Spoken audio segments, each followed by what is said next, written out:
Oh, you really thought it was over, didn't you? You thought when you said okay and turned your back, it was just another Tuesday. Another conversation ended, another moment filed away in the archives of forgettable interactions. But no. That single word, that calm little four-letter response, that unbothered exit that triggered something you couldn't have predicted in your wildest nightmares. Because when you said okay and walked away, you didn't just end a conversation. You started an investigation. A full-blown lights flashing, records pulled, calls made, meetings held investigation. And the best part, the most beautiful, poetic, karma-drenched part. They found absolutely nothing because you were clean. You were always clean. And that, my friend, that's what broke them. Let's rewind to that moment, shall we? Picture it. The confrontation, the accusations, the drama they'd been rehearsing in their minds for weeks, months, maybe years. They came at you loaded, armed with assumptions, dripping with certainty that this time, they had you cornered. They wanted the explosion. They wanted the breakdown. They wanted you to scream, cry, beg, explain, defend, crumble. They needed your reaction like oxygen. They fed off conflict like vampires on blood. And what did you give them? Okay. Just okay. Not okay. But let me explain. Not okay. You're wrong. Not okay. We need to talk about this. Just clean, surgical, soul-crushing. Okay. And then you walked. No door slam, no final words, no dramatic music, just footsteps fading into silence. And that silence detonated their entire world. Because here's what they didn't understand. People who are guilty don't say okay and leave. Guilty people fight. Guilty people defend. Guilty people scramble to control the narrative because they know the truth is chasing them down like a pack of wolves. But you had nothing to hide. You had nothing to prove. You had nothing to fear. So when they threw their accusations like grenades, you didn't duck. You didn't catch them and throw them back. You just stepped aside and let them explode in their own hands. Your okay wasn't surrender. It was dismissal. It was the most powerful two-label rejection of their entire fantasy. It was you saying without saying, you're not even worth the energy it would take to correct you. And they felt that. Oh, they felt that in their bones, in their pride, in their fragile little egos that had been banking on your reaction to validate their crusade. But then something shifted because in the hours, days, weeks after you walked away, they started spiraling. They started questioning, wait, why didn't they fight back? Why didn't they defend themselves? Why were they so calm? What do they know that we don't? What are they hiding? And that's when the paranoia kicked in. That's when the obsession took root. That's when they became the very thing they accused you of being, unhinged. They couldn't sleep. They couldn't focus. They replayed that moment over and over again in their minds, dissecting your face, your tone, your body language, searching for cracks, for clues, for anything that would confirm their suspicions. But there was nothing. You were stone. You were steel. You were untouchable. And that drove them insane. Because if you were innocent, if you really had nothing to hide, then that meant they were wrong. And being wrong meant they were the villains. And villains don't get happy endings. So they did what desperate people do when the truth doesn't match their story. They investigated. Oh yes, they went full detective mode. They called in favors. They reached out to mutual connections. They dug through your past like archaeologists hunting for buried treasure. They analyzed your social media, your work history, your friendships, your habits, your patterns. They built timelines. They cross-referenced dates. They interviewed people you hadn't spoken to in years. They turned your entire existence into a cold case file, convinced that if they just looked hard enough, deep enough, long enough, they'd find the smoking evidence, the proof, the validation, the justification for their witch hunt. They needed you to be guilty. Not because you wronged them, but because your innocence exposed their malice. And that was unacceptable. So they searched and they searched and they searched, and guess what they found? Nothing. Absolutely nothing. Clean records, clean relationships, clean reputation. You were a ghost in their conspiracy theory, a blank page in their book of lies. Here's where it gets even better, though, because while they were busy playing investigator, while they were consumed with proving you were the monster they painted you to be, you were out here living, unbothered, unburdened, unbroken. You didn't check over your shoulder. You didn't lose sleep wondering what they were saying, what they were planning, what they were finding. Why? Because you knew. You knew there was nothing to find. You knew your conscience was clear. You knew your hands were clean. And that knowing, that unshakable certainty, that quiet confidence, that was your armor. They thought your silence meant fear. They thought your exit meant guilt. But it didn't. It meant freedom. It meant you had evolved past the need to be understood by people who were committed to misunderstanding you. You had transcended their drama, their chaos, their need to drag you into the mud. And that transcendence, that was the real threat. Because think about it, what's more terrifying to a liar than someone who lives in truth? What's more dangerous to a manipulator than someone who refuses to be manipulated? What's more infuriating to a narcissist than someone who simply doesn't care? Your okay was a mirror. It reflected their accusations right back at them. It forced them to sit with their own toxicity, their own projections, their own insecurities, and they couldn't handle it. So, they doubled down. They got louder. They got messier. They got more desperate. They turned up the heat, thinking you'd eventually crack, thinking the pressure would force you to react, to engage, to give them the drama they craved. But you didn't. You just kept walking, kept building, kept rising. And every step you took forward was a step they took backward into their own self-destruction. Now, let's talk about the psychology behind this, because it's important you understand the full picture. When someone launches an investigation into your life after you've calmly walked away, it's not about you. It never was. It's about them. It's about their need to be right, their need to win, their need to control the narrative. See, people like this, they operate from a place of deep insecurity. They need external validation to feel whole. They need to tear others down to feel tall. They need to create enemies to feel important.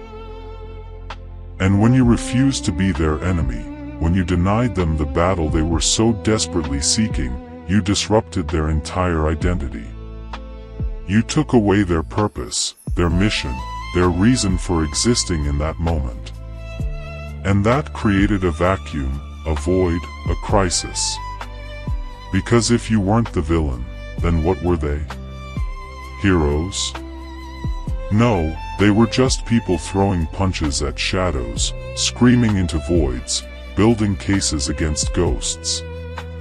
And here's the kicker. The harder they looked, the worse they appeared. Because while they were obsessing over you, people were watching them. And what they saw wasn't a concerned friend or a righteous truth seeker. They saw someone unhinged, someone obsessed, someone who couldn't let go. And slowly, quietly, the tables turned.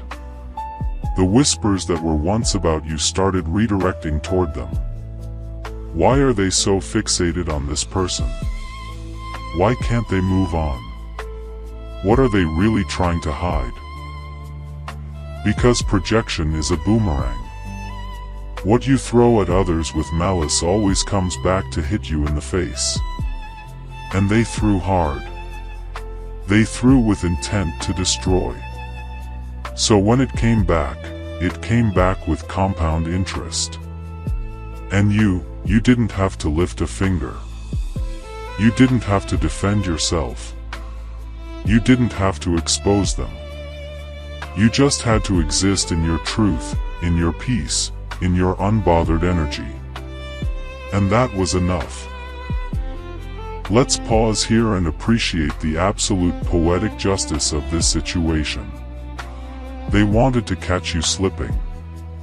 They wanted to expose you. They wanted to drag your name through the dirt and stand over the wreckage victoriously, but instead they exposed themselves. They revealed their own darkness, their own desperation, their own moral bankruptcy. And the beautiful irony, you never said a word. You never pointed fingers. You never retaliated. You just said, "Okay," and walked away. And that restraint, that discipline, that refusal to descend to their level, that's what made you untouchable. Because you can't investigate someone who's already transparent. You can't expose someone who's already open. You can't destroy someone who's already whole. They were hunting for skeletons in a closet that didn't exist. They were searching for dirt on someone who'd already cleaned their house. They were building a case against a defendant who was never on trial. Now, I know what you're thinking, but why? Why did they go so hard? Why did they care so much? And the answer is simple yet profound. Because your indifference was the ultimate insult. Your lack of reaction was the loudest statement. Your exit was the final rejection. See, when you care what people think, when you defend yourself, when you engage in the back and forth, you're giving them power. You're acknowledging their opinion matters. You're validating their existence in your world. But when you say, "Okay," and walk away, you're saying, "You don't matter enough for me to fight. You don't matter enough for me to explain. You don't matter enough for me to stay." And that cuts deeper than any insult ever could, because it's not anger. It's not hatred. It's something worse. It's irrelevance. You rendered them irrelevant. And people will burn the world down before they accept being irrelevant. So they investigated. They called people. They asked questions. They gathered evidence. They built their case. And with every phone call, every conversation, every attempt to paint you as the villain, they were unknowingly painting themselves as the obsessed, the unstable, the unhinged. Because here's the thing about investigations. They require substance. They require evidence. They require proof. And when you have none of those things, when your entire case is built on feelings, assumptions, and projections, it collapses. And not quietly, loudly, messily, publicly. People started seeing through it. Wait, you've been investigating this person for months and found nothing. Absolutely nothing. Then what are we even talking about? And just like that, the narrative shifted. You went from suspect to survivor, from accused to acquitted, from questioned to untouchable. And they went from prosecutors to perpetrators, from righteous to ridiculous, from feared to forgotten. But let's dig even deeper, because there's a layer to this that's absolutely crucial. "You're okay" wasn't just a word. It was a weapon. A calculated, precise, soul-crushing weapon. Because in that moment, when you chose calm over chaos, when you chose silence over explanation, when you chose exit over engagement, you took away their ammunition. You disarmed them. You left them standing there, loaded weapons in hand with no target to shoot at. And that disarmament, that was strategic brilliance. Because fighting fire with fire just creates a bigger fire. But fighting fire with water, that extinguishes it completely. Your calm was the water. Your okay was the flood. And their accusations, their anger, their drama, they drowned. Not because you overpowered them, but because you didn't engage them at all. You didn't give them the energy they needed to sustain their attack. You starved them of the reaction they craved. And without that reaction, they had nothing. They were performers without an audience, accusers without a defendant, warriors without a war. And oh, how that must have eaten them alive. Can you imagine spending all that time, all that energy, all that effort, building a case, gathering your evidence, rallying your troops, preparing your attack, only to have it met with 2 syllables and a turn back? That's not just defeat. That's humiliation. That's emasculation. That's the ultimate dismissal. Because you didn't just refuse to fight. You refused to acknowledge the fight was even happening. You treated their grand accusation like background noise, like a commercial break. Like something so insignificant it didn't even warrant a response beyond okay. And for people who thrive on drama, who live for conflict, who need attention like plants need sunlight, that indifference was death. A slow, painful, egrushing death. And the worst part for them, they couldn't even blame you because you didn't do anything. You just left. And leaving isn't a crime. Leaving isn't an attack. Leaving is a choice. Your choice. And that choice exposed the fact that they never had power over you in the first place. Now, while they were busy investigating, let's talk about what you were doing. Living, thriving, evolving, building, creating, expanding.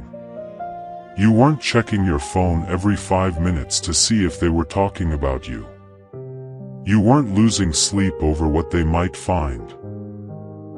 You weren't spiraling into anxiety about their opinions or their plans. Why? Because you were free. Free from the burden of needing to be right. Free from the prison of public perception. Free from the chains of other people's approval. You had done the inner work. You had cleared your conscience. You had made peace with your past. You had nothing to hide and nothing to prove. And that freedom, that was your superpower. Because while they were stuck in the past, obsessing over you, you were building your future. While they were digging through your history, you were creating your legacy. While they were investigating your life, you were living it. And that's the difference between someone who operates from guilt and someone who operates from grace. Guilt keeps you looking back. Grace keeps you moving forward. And here's what they didn't anticipate. The investigation itself became the evidence. Not evidence of your guilt, but evidence of their obsession. Every person they called, every question they asked, every stone they turned over, it all came back to one conclusion. This person is obsessed. And obsession is never a good look. It screams insecurity. It screams instability. It screams unresolved trauma. It screams projection. And the more they searched, the more obsessed they appeared. The more questions they asked, the more desperate they seemed. The more they tried to expose you, the more they exposed themselves. Because clean people don't need investigations. Innocent people don't require proof. Truth doesn't demand validation.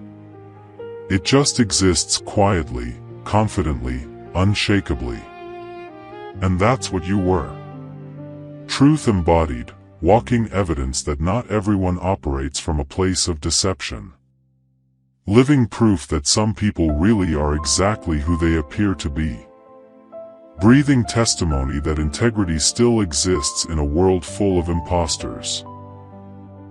Let me tell you what really happened behind the scenes, because this is where it gets absolutely delicious. Every single person they called, every connection they reached out to, every mutual friend they interrogated, none of them had anything bad to say. Not because you're perfect, but because you're real, because you treated people with respect, because you honored your commitments, because you moved with integrity, because you didn't play games, because you didn't manipulate, because you didn't lie.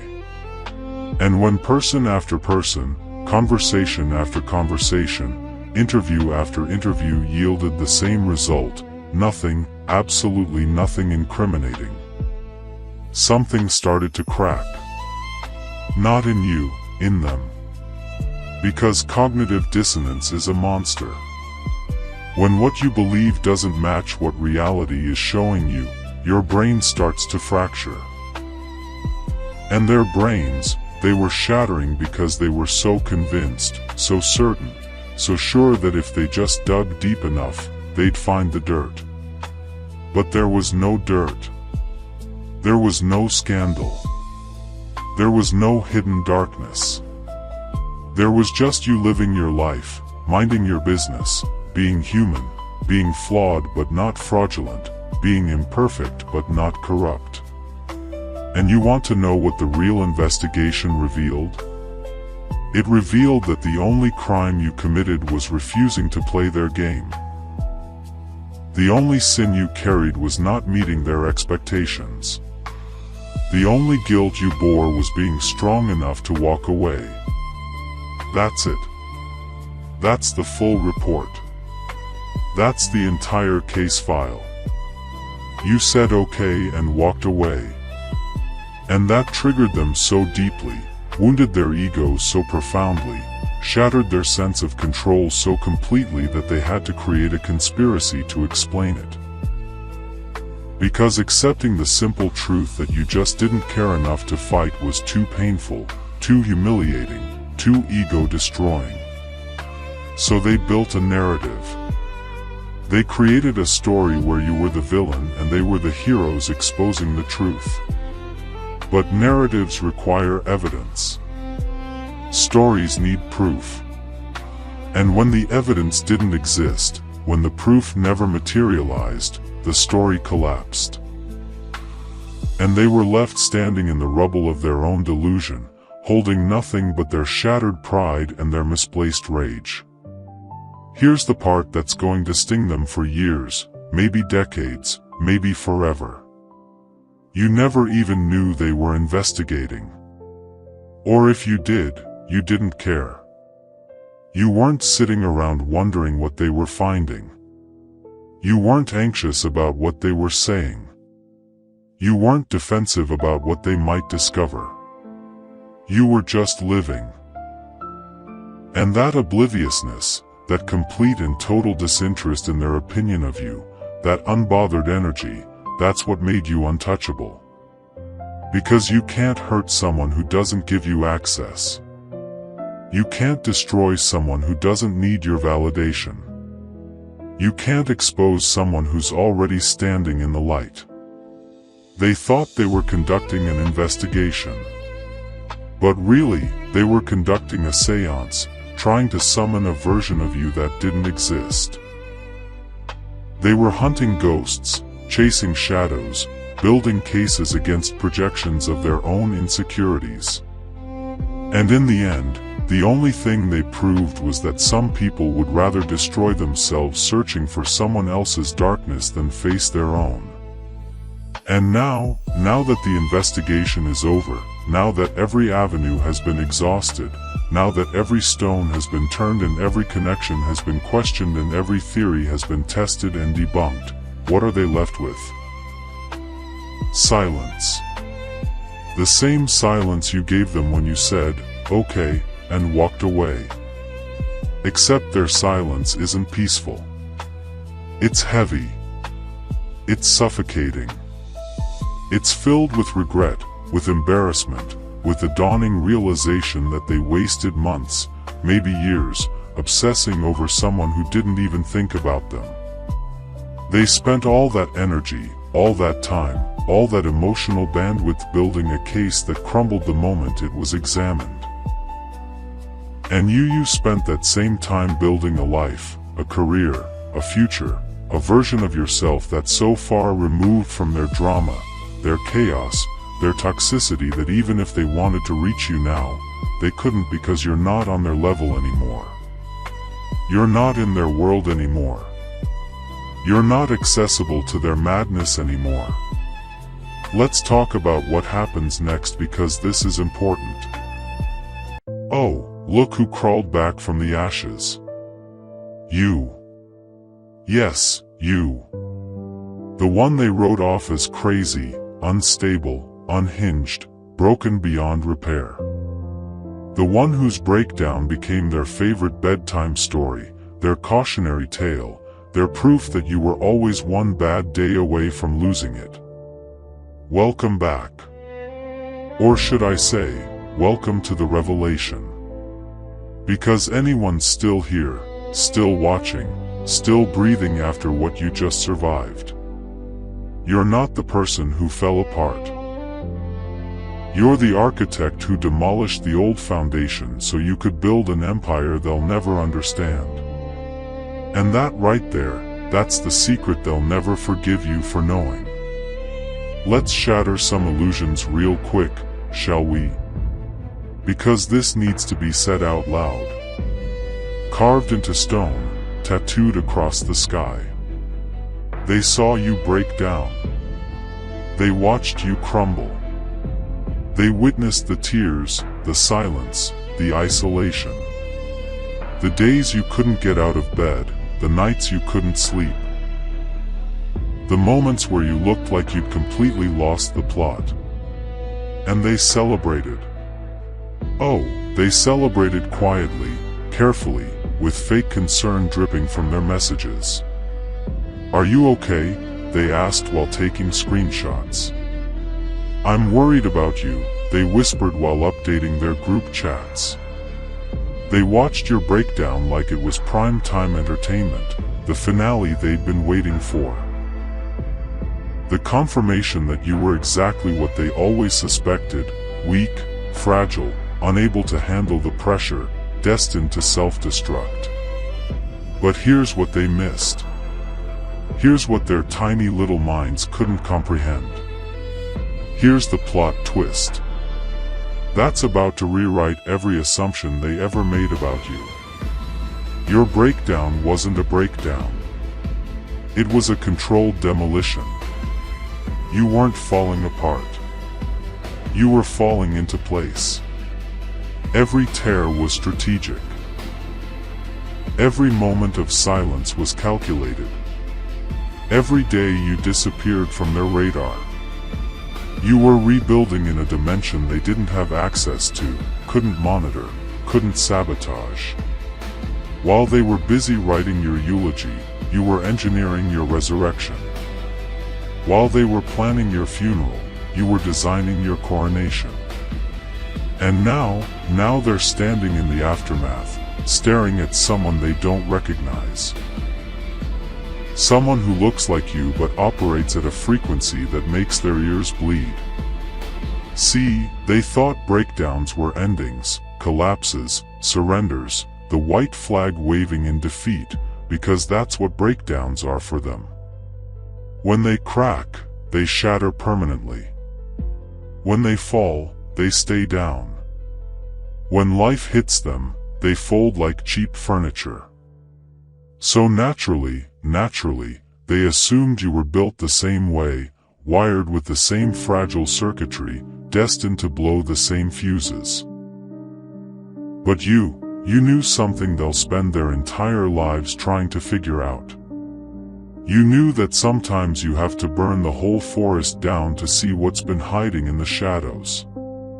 You knew that sometimes you have to destroy the version of yourself that everyone expects so you can become the version they'll never predict. You knew that breakdowns, real breakdowns, the kind that crack you open and spill your guts across the floor, those aren't endings, they're excavations. And you excavated. You did, didn't you? Because you didn't just break down. You broke through. Through the lies you'd been telling yourself, through the people you'd been protecting, through the roles you'd been playing, through the masks you'd been wearing, through the expectations that were suffocating you, through the version of your life that looked perfect on the outside, but felt like a prison on the inside. You dismantled it all piece by piece, relationship by relationship, belief by belief, until there was nothing left but the raw, unfiltered truth of who you actually are. And that terrified them. Oh, that terrified them more than your breakdown ever could. Because a broken person they could pity, they could manage, they could control. But a person who broke themselves open on purpose, who weaponized their own pain, who turned their trauma into clarity, that's a threat they don't have a manual for. They watched you withdraw and thought you were hiding in shame, licking your wounds, too embarrassed to show your face. But you weren't hiding. You were studying. Studying them. Studying the patterns. Studying who showed up and who disappeared. Studying who sent superficial comfort and who actually checked in. Studying who celebrated your suffering and who mourned your struggle. You were running the most brutal audit of your entire life. And honey, most of them failed spectacularly. They revealed themselves in your absence. Their masks slipped when they thought you weren't watching. Their true intentions bled through their fake concern. And you took notes, mental notes, soul notes, the kind of notes that don't need paper because they're burned into your memory forever. You see, strategic breakdowns require one thing most people don't have. The ability to stay conscious while everything falls apart. Most people black out during their breakdowns. They dissociate. They numb. They run. They cope. They medicate. They distract. But you stayed awake. You felt every single second of that pain. You sat in the fire and watched yourself burn, not because you're masochistic, but because you knew that the only way to kill what was killing you was to let it burn completely. No half measures, no saving scraps of the old life. No clinging to people who were slowly poisoning you. You torched it all and stood there fireproof, watching everyone panic because they realized you weren't asking for saving. You were doing the saving yourself and they weren't included in the rescue plan. Now, let's talk about what they saw versus what was actually happening, because this gap, this chasm, this Grand Canyon of misunderstanding is where your power lies. They saw isolation. You were creating boundaries. They saw silence. You were conserving energy. They saw withdrawal. You were strategically positioning. They saw tears. You were releasing toxins. They saw breakdown. You were breaking through. They saw weakness. You were shedding dead weight. They saw chaos. You were reorganizing. They saw ending. You were beginning. Every single thing they interpreted as your failure was actually your upgrade in progress. And the fact that they couldn't see it, couldn't recognize it, couldn't comprehend it, that just proves how far ahead of them you already were. And here's the kicker. Here's the part that's going to haunt them forever. You let them think they were right. You let them believe their narrative. You let them spread their rumors, update their theories, convince each other that you'd finally lost it. You didn't defend yourself. You didn't correct them. You didn't post clarifications or send paragraph texts explaining your side. You just disappeared into your breakdown like it was a cocoon. And while they were outside taking bets on whether you'd ever recover, you were inside completely rewiring your entire existence. The caterpillar doesn't announce its transformation. It just emerges as a butterfly and makes everyone who doubted it look foolish. You did exactly that, except your wings are sharper, your flight is higher, and your destination is somewhere they'll never reach. They thought they were watching you crumble, but they were actually watching you shed. Shed the people who only loved the version of you that served them. Shed the environments that demanded you stay small. Shed the beliefs that kept you trapped. Shed the guilt that wasn't yours to carry. Shed the shame that was planted by people who couldn't handle your light. Shed the need for validation from people who were never going to give it. Shed the parts of yourself that were built to please others and suffocate you. Every tear was a release. Every sleepless night was a purge. Every moment of silence was a recalibration. You weren't breaking. You were breaking free. And the chains you shattered, they're still lying on the ground where you left them. Rusting, useless, evidence of a prison that no longer exists. Let's get into the traps, shall we? Because this is where it gets delicious. This is where your genius really shines. While they thought you were at your weakest, you were setting snares they didn't even know existed. You stopped arguing. Trap 1. Now they have no ammunition, no screenshots, no receipts of you being defensive or aggressive. You stopped explaining yourself. Trap 2. Now they look insane, trying to justify their version of events without your participation. You stopped showing up to places they expected you. Trap 3. Now they're obsessing over your absence instead of living their own lives. You stopped reacting to their provocations. Trap 4. Now they look desperate, pathetic, trying to get a response from someone who's moved on. Every move you didn't make was a trap. And they walked into all of them willingly, eagerly, because they were so convinced you were broken that they didn't realize you were playing chess while they were still learning checkers. And the strategy, the strategy of it all is truly masterful, because you knew something fundamental about human nature that most people ignore. You knew that people will always reveal their true selves when they think you're powerless. When they think you're down, defeated, unable to fight back. That's when the masks come off. That's when the fake friends stop pretending. That's when the jealous ones celebrate. That's when the manipulators lose interest. That's when the opportunists move on. That's when the truth emerges, raw and ugly and undeniable.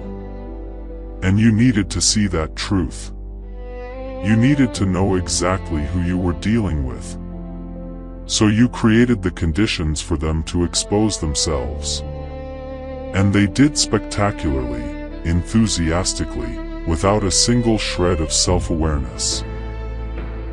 You see, most people waste their breakdowns. They thrash around in the pain, make impulsive decisions, burn bridges they'll regret, say things they can't take back, damage their reputation, sabotage their future. But not you.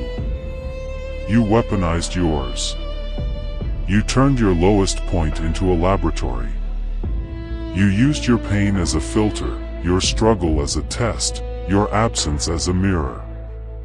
And what did you discover? You discovered that half the people in your life were only there for the show.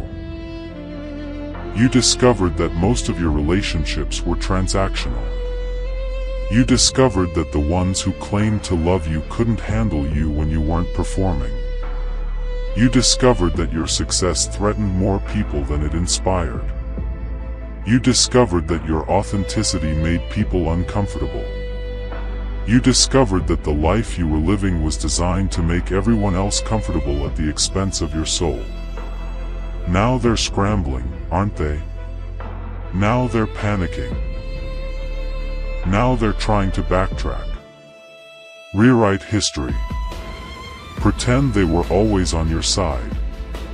Pretend they always believed in you. Pretend they never doubted you. But you remember. Oh, you remember every single one of them. You remember who went silent when you needed support. You remember who spread rumors when you needed grace. You remember who laughed when you needed compassion. You remember who disappeared when you needed presence. You remember who weaponized your vulnerability when you needed protection. And that memory, that crystal clear memory of who showed their true colors during your darkest hour, that's your armor now. Impenetrable, unbreakable, forged in the fire they thought would consume you. Let's talk about what happens after a strategic breakdown. Because this is where the real transformation becomes visible. This is where your power stops being potential and starts being actual. You emerge different, not just healed, not just recovered, but fundamentally altered at a molecular level. Your tolerance for nonsense drops to zero. Your ability to detect lies becomes supernatural. Your boundaries become walls that nothing can scale. Your energy becomes precious, reserved only for people and projects that deserve it. Your time becomes sacred, no longer wasted on people who don't value it. Your peace becomes non-negotiable, protected with a ferocity that scares people who were used to disturbing it. You become someone new, someone they don't recognize, someone they can't manipulate, someone they can't predict, someone they can't control. And that drives them absolutely insane, doesn't it? Because they were counting on you staying broken, staying small, staying accessible, staying the same. They needed you to be the person they could always rely on to shrink so they could feel big. They needed you to be the person who would always forgive so they could keep betraying. They needed you to be the person who would always explain so they could keep misunderstanding.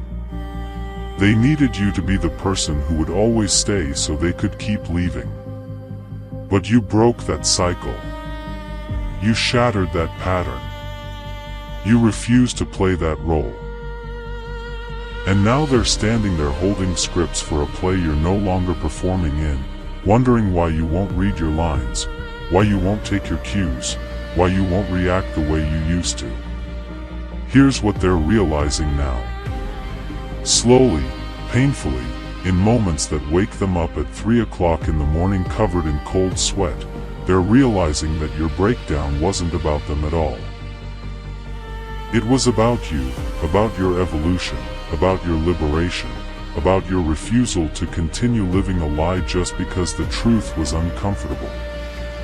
They're realizing that you didn't break because of them. You broke because you were ready to break free from everything that was holding you back. And unfortunately for them, they were part of that everything. They're realizing that the person they thought they knew, the person they thought they could predict, the person they thought they had figured out, that person died in that breakdown. And the person who emerged from the ashes is playing a completely different game with completely different rules on a completely different level. And the traps keep working, don't they? Because you're not even trying anymore. And they're still caught. They check your social media looking for signs of struggle, but all they find is silence or strategic glimpses of a life they're no longer part of. Trap sprung. They try to reach out with casual messages, testing if you're still accessible, but you either don't respond or respond so briefly that it's clear you've moved on. Trap sprung. They try to use mutual friends to get information about you, but those friends either don't know or won't tell because they respect your privacy. Trap sprung. They try to recreate the dynamics you used to have, but you're not participating, not engaging, not giving them the satisfaction of your energy. Trap sprung. Every attempt they make to pull you back into the old patterns just reinforces how far you've traveled, how much you've changed, how completely you've transformed. You know what the most beautiful part of this whole strategy is? The part that makes it absolutely genius. The part that elevates it from survival tactic to masterpiece. You're not angry anymore. You're not bitter. You're not resentful. You're not seeking revenge. You're not trying to prove them wrong. You're not waiting for apologies. You're not hoping they'll finally understand. You've transcended all of that. You've moved so far past the need for their validation, their acknowledgement, their comprehension that they've become irrelevant. They're ghosts in a house you no longer live in. They're echoes in a canyon you've already crossed. They're memories in a chapter you've already closed. And that indifference, that genuine lack of emotional investment in their opinion of you, that's the ultimate power move they never saw coming. Because they were expecting anger. They were prepared for anger. They could have handled anger. Anger would have meant they still mattered, still had impact, still occupied space in your mind. But indifference is the void where their significance used to be. Indifference is the silence that screams louder than any words ever could. Indifference is the proof that you've healed so completely that they're not even a scar, just a story, just a lesson, just a stepping stone you used to get to where you are now. And they can't fight indifference. They can't manipulate indifference. They can't guilt-trip indifference. They can't gaslight indifference. Indifference is the fortress they'll never breach. And you built it during that breakdown they thought was your destruction. Let's address the elephant in the room. The question they're all asking but too proud to say out loud. How did you do it? How did you turn a breakdown into a breakthrough? How did you weaponize your own pain? How did you emerge stronger instead of shattered? How did you transform while they stayed the same? The answer is going to frustrate them because it's simple. Brutally simple. So simple they'll refuse to believe it. You stopped fighting the breakdown and started using it. You stopped resisting the pain and started learning from it. You stopped running from the truth and started facing it. You stopped protecting people who hurt you and started protecting yourself. You stopped trying to save relationships that were killing you and started saving yourself. You stopped performing strength and started building it. You stopped faking recovery and started actually healing. You made a decision that most people are too scared to make. The decision to let everything fall apart so you could see what was worth putting back together. And you know what you discovered? Most of it wasn't. Most of the relationships weren't worth saving. Most of the beliefs weren't worth keeping. Most of the patterns weren't worth repeating. Most of the people weren't worth fighting for. Most of the versions of yourself you were trying to maintain weren't even you. They were costumes. They were performances. They were sacrifices you made to keep everyone else comfortable while you suffocated. And when you let it all burn, when you allowed the breakdown to do its work, you found something underneath all that rubble. You found yourself. The real you, the uncensored you, the unapologetic you, the you that doesn't need permission or validation or approval to exist. And that you, that authentic core self that emerged from the breakdown, that's the you they're dealing with now, and they don't have a playbook for it. They don't have tactics that work on someone who's already been to the bottom and climbed back up. They don't have manipulation techniques that land on someone who's seen through every illusion. They don't have guilt trips that affect someone who's released all false obligations. They don't have fear tactics that scare someone who's already faced their worst nightmares. They don't have anything that works on you anymore. And that realization, that slow dawning understanding that you're immune to their old tricks, that's what's keeping them up at night. That's what's making them question everything. That's what's making them realize they lost something they'll never get back.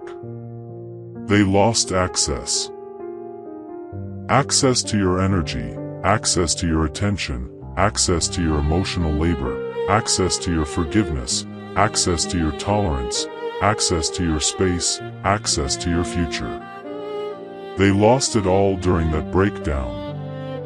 And they didn't even realize it was happening until it was too late. They thought you were falling apart when you were actually falling away from them. Creating distance, building walls, changing locks, burning bridges, severing ties, cutting cords. Look at you. Still breathing, still standing, still here after everything tried to erase you. You thought you were just getting guidance, just receiving advice, just learning how to survive this brutal existence, didn't you? But no, no, no. Something far older, far more ruthless, far more precise than coaching picked you out of the crowd, marked you with its fingerprint and whispered one sentence into your soul that changed everything. You're mine now. And whatever claimed you, whatever staked its territory in your chest, whatever branded you with that invisible crown, it has never, not once, not ever in the history of existence taken a loss. Let that sink in while the weak ones keep scrolling. Because if you're still here, if you're still watching, it means you felt it, too. That shift, that knowing, that terrifying, beautiful, undeniable truth that you were never meant to just survive. You were selected to dominate. And the force that chose you doesn't negotiate, doesn't compromise, doesn't retreat, and sure as hell doesn't lose. You know what's funny, tragic, and poetic all at once? Most people think they're in control of their destiny. That they woke up one day and decided to become great. That they chose the path of discipline and power. But you, You know different because you didn't choose this life. This life chose you. You didn't wake up craving the fire. The fire woke you up by burning through every false identity you tried to hide behind. You didn't ask for the pressure, the isolation, the betrayals that carved out your insides and left you hollow enough to be filled with something eternal. No, you were drafted, conscripted, pulled into a war you didn't even know was happening until you realized everyone around you was still asleep while you were bleeding awake. And here's the kicker. The thing that chose you didn't pick you because you were strong. It picked you because you were breakable enough to be rebuilt. Raw enough to be reshaped, empty enough to be inhabited by a power that doesn't fit inside ordinary people. They looked at you and saw potential, saw talent, saw someone who could be molded with a little coaching, a little mentorship, a little guidance from people who claim they've walked the path before. And sure, you listened, you absorbed, you applied every piece of advice like it was scripture, didn't you? But deep down beneath the notes and the strategies and the motivational quotes, something else was happening. Something ancient was watching you stumble through the lessons, watching you fail and rise and fail again.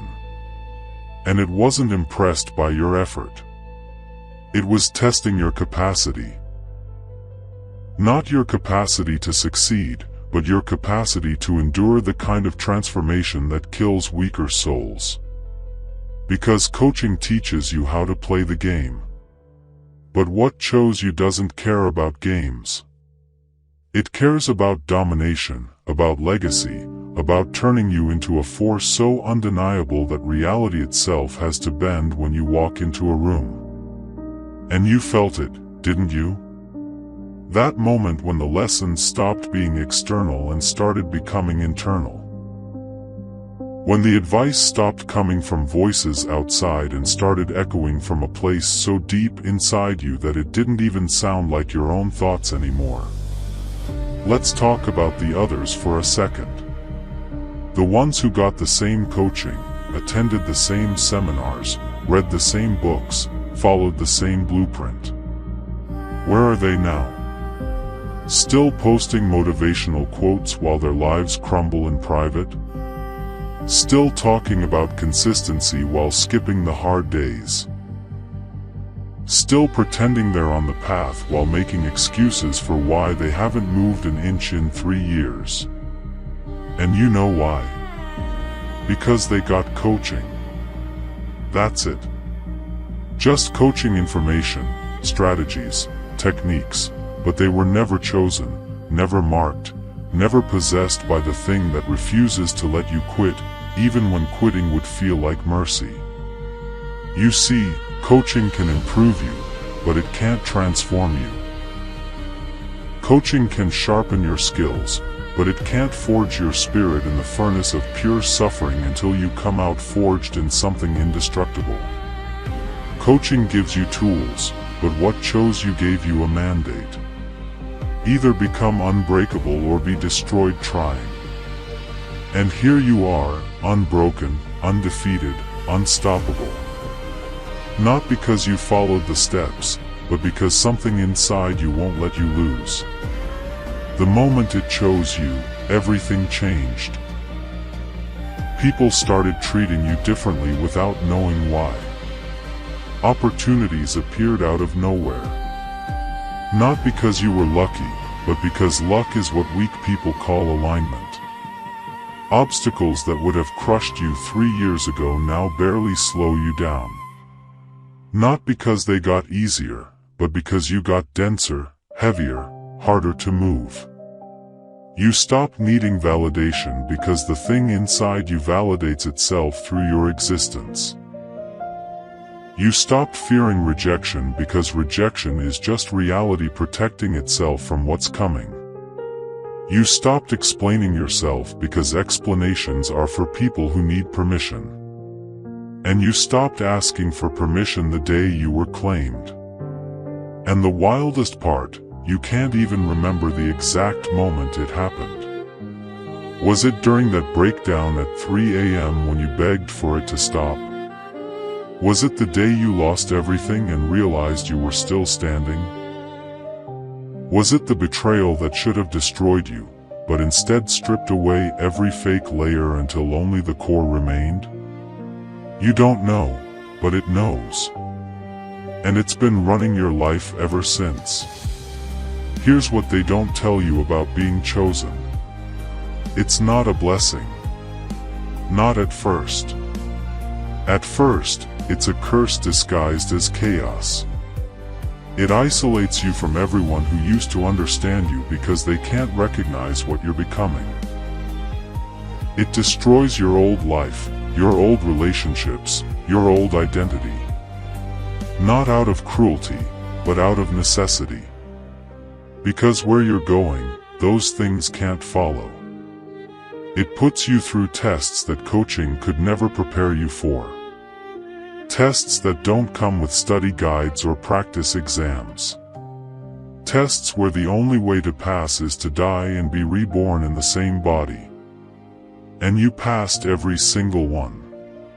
Not perfectly, not gracefully, but you passed because failure wasn't an option. Not because you're disciplined, but because the thing that chose you doesn't fail. It doesn't know how. It's never learned. In its entire existence, across time, across dimensions, across every soul it's ever inhabited, it has never taken a loss. And now it lives in you. Feel that weight yet? Feel that responsibility? Feel that terrifying, exhilarating, suffocating realization that you can't lose because you're not fighting alone anymore. They tried to coach you. They gave you frameworks, systems, morning routines, goal-setting strategies, productivity hacks. And sure, you used them. You implemented them.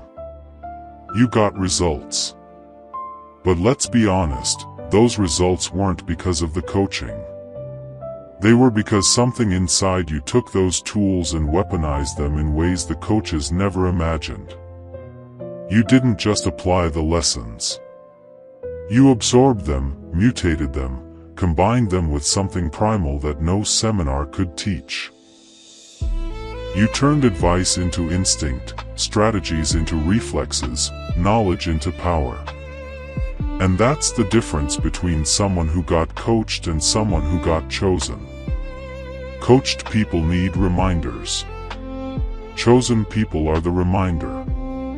Coached people need accountability. Chosen people hold themselves to standards that would break their coaches. Coached people celebrate small wins. Chosen people don't celebrate until the entire war is won. And even then, they're already planning the next conquest. You're not better than them because you're smarter or more talented. You're different because you're occupied by something that refuses to settle for anything less than total victory. Let me tell you what happens when you're chosen by something undefeated. First, you stop losing to yourself. The procrastination, the self-doubt, the internal negotiations about whether you really need to do the hard thing today, all of that dies not because you develop willpower, but because the thing inside you doesn't recognize those concepts as valid. It doesn't understand hesitation. It doesn't comprehend quitting. It moves forward because forward is the only direction it knows. Second, you stop losing to other people. The manipulators, the energy vampires, the fake friends who smile while they plot. They all start disappearing from your life. Not because you cut them off, but because they can't stand being near you anymore. Your presence makes them uncomfortable, makes them feel exposed, makes them confront the emptiness they've been running from. They leave on their own, whispering about how you've changed, how you're not the same person, how you're cold now. And they're right. You're not the same.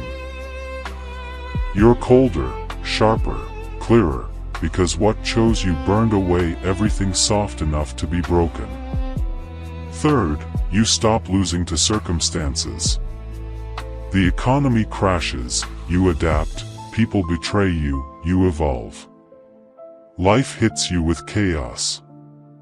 You absorb it and use it as fuel.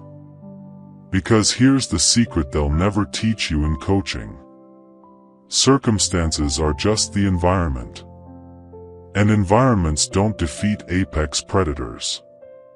They shape them into more efficient killers. You don't overcome obstacles anymore.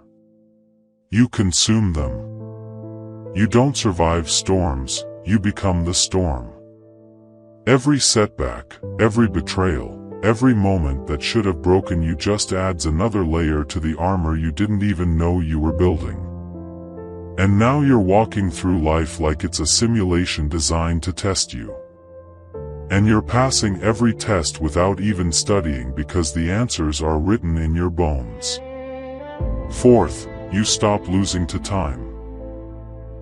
Most people waste decades chasing goals that don't matter. Climbing ladders that lead nowhere. Building lives that collapse the moment pressure arrives. But you've been accelerated. Every year of your journey counts as 5 for normal people because you're not living on their timeline anymore. You're on the timeline of the thing that chose you, and it operates in eternities, not quarters. It doesn't care about your 5-year plan. It cares about your legacy, your impact, the mark you'll leave on reality itself. And here's where it gets truly insane. You can't unchoose yourself. You can't go back to being normal. You can't unlearn what you know, unsee what you've seen, unfeel what you've felt. The door closed behind you the moment you were marked. And there's no key, no exit, no escape hatch. You're in this until the end. Until you've fulfilled whatever purpose you were selected for. Until you've become the fullest expression of the power that lives inside you. And yeah, that's terrifying because it means you can't coast. You can't settle. You can't retire into mediocrity and comfort. The thing inside you won't allow it. It will sabotage every attempt you make to be average, to blend in, to disappear into a quiet life. It will burn down your comfort zones, destroy your safety nets, push you into situations that force you to grow even when you're begging to stay small because it didn't choose you to be comfortable. It chose you to be legendary. And legends don't get to rest until the story is complete. Now, let's address the elephant in the room, the loneliness. Because, yeah, being chosen means being alone in ways that coaching never prepared you for. You can't relate to most people anymore because they're still playing checkers while you're 3 moves deep into interdimensional chess. Their problems sound trivial. Their dreams sound small. Their fears sound like excuses. And you don't say this to be arrogant or superior. You just can't unsee the gap between where you are and where they are. You tried to bring people with you, didn't you? You shared what you learned, offered to help them level up, extended your hand to pull them into the arena with you. And what happened? They flinched. They made excuses. They smiled and nodded and went right back to their comfortable suffering. Because here's the truth. Most people don't want to be saved. They want to be comfortable. They want to complain about their problems while doing nothing to solve them. They want to admire greatness from a distance while never taking the steps to embody it themselves. And you can't force someone to be chosen. It doesn't work like that. The selection process is beyond your control. Beyond their control, beyond anyone's control. Either they have it or they don't. Either they were marked or they weren't. And you can spot the difference instantly now, can't you? One conversation and you know. One look in their eyes and you see it. The presence or absence of that thing, that fire, that refusal to break. So, you walk alone. Not because you want to, but because the path you're on doesn't have crowds. It has a few scattered warriors separated by miles and years and trials. Each one carrying their own version of the undefeated force. And when you meet them, when you lock eyes with someone else who was chosen, there's no need for words. You recognize each other the way soldiers recognize soldiers. The way survivors recognize survivors. A nod is enough. A glance says everything because you both know what it cost to get here. You both know what you had to sacrifice, who you had to leave behind, what you had to become. And there's a respect in that silence, a kinship that goes deeper than friendship, deeper than loyalty, deeper than blood. Because you're not just connected by shared experience.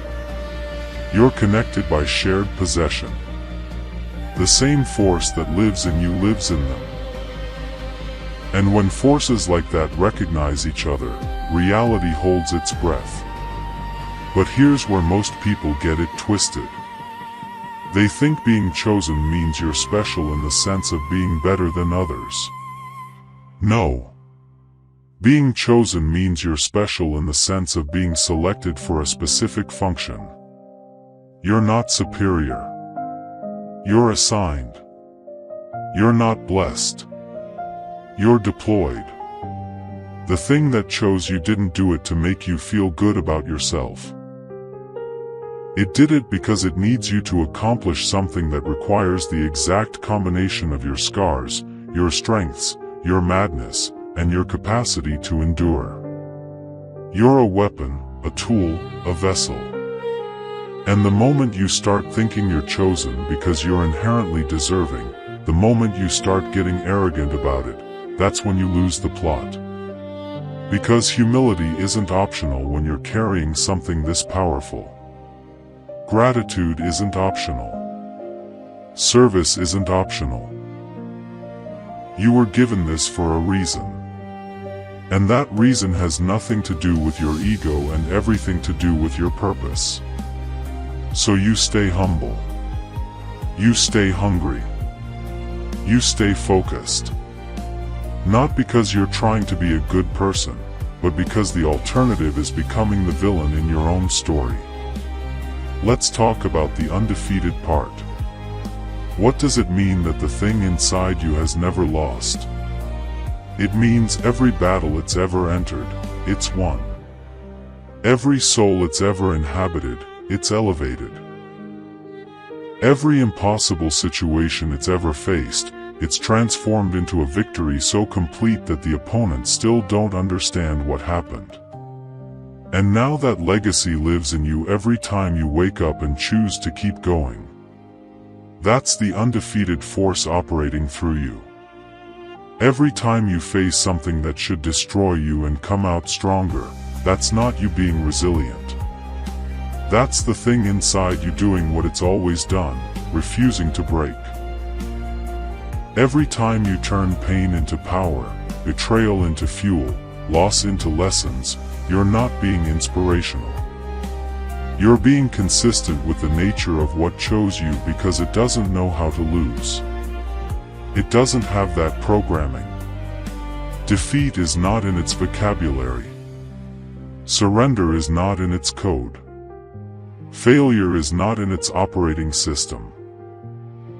And as long as you stay aligned with it, as long as you don't fight against it, as long as you surrender to being the vessel it needs you to be, you inherit that same invincibility. But alignment is the key because you can still lose if you fight against what chose you. You can still fail if you resist the transformation it's trying to complete in you. You can still fall if you cling to the old version of yourself that needs to die for the new one to be born. And oh, you've felt that resistance, haven't you? Those moments when you want to go back to being normal, to being soft, to being the person people liked before you became too intense, too focused, too real. Those moments when you think about quitting, about settling, about accepting a life of quiet comfort instead of loud conquest. And every single time you feel that pull, the thing inside you tightens its grip. It reminds you who you are. It shows you glimpses of what you're becoming. It whispers the same sentence it whispered the day it chose you. You're mine now. And we don't lose. And you snap back. You realign. You remember. Because going back isn't an option. The only way out is through. The only direction is forward. The only acceptable outcome is total victory. Here's what nobody tells you. Being chosen isn't about destiny in the way you think. It's not some grand cosmic plan where everything works out perfectly and you live happily ever after. No. Being chosen means you're given the capacity to endure what would destroy others, to transform suffering into strength, to walk through fire, and come out holding the flames in your hands like they're yours to command. It means you're capable of more pain, more loss, more betrayal than normal people. Not because you're cursed, but because you're built different. Your threshold is higher. Your capacity is deeper. Your ability to absorb damage and convert it into fuel is unmatched. And the thing that chose you knew that before you did. It saw in you the raw material for something legendary. Not because you were perfect, but because you were broken in exactly the right ways. Your cracks weren't flaws. They were entry points. Places where the light, the power, the undefeated force could seep in and take root and grow until it consumed every weak part of you and left only the indestructible core. Now, I know what you're thinking. If this thing is so powerful, if it's undefeated, if it chose me, then why is my life still hard? Why am I still struggling? Why do I still face obstacles and setbacks and moments where I feel like I'm drowning? And here's the answer you need to hear, because easy doesn't forge legends. Comfort doesn't build empires. Safety doesn't create the kind of strength that changes the world. The obstacles aren't signs that you're failing. They're signs that you're being prepared for something so massive that if you faced it right now, it would crush you. Every challenge you're going through is calibrated specifically to develop the exact qualities you'll need for the next level. The betrayals are teaching you discernment. The failures are teaching you resilience. The loneliness is teaching you self-reliance. The pressure is teaching you how to perform when everything's on the line. You're not being punished. You're being prepared. And the thing inside you knows exactly how much you can take, exactly how far to push you, exactly when to let you breathe before the next round starts. It's never given you more than you can handle. Even when it felt like it was breaking you. Because breaking you would serve no purpose. It needs you functional, focused, fierce. So it pushes you to the edge and holds you there until you learn to stand on edges without falling. Let me paint you a picture of what happens when someone who was chosen finally steps into their full power. Reality shifts, not metaphorically, literally.